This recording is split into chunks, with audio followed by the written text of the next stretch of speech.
रुकने assembly Jubilee Hills M Gopinath ने सिकंदराबाद पार्लिमानी हलके के बीआरएस उम्मीदवार टी पद्मराव गौड़ के हक में इंतखाबी मुहिम चलाई।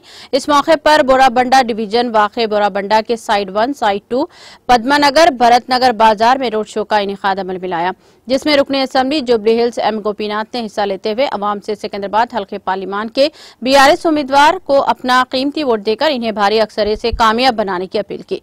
इस दौरान रुकने असम्बली एम गोपीनाथ का जगह जगह इस्तेमाल करते हुए इनकी शालपोशी और गुलपोशी की गई। इस मौके पर मोहम्मद खलील, विजय कुमार, सीमा, फैयाज खान के अलावा दीगर मुकामी बीआरएस कायदीन मौजूद थे।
What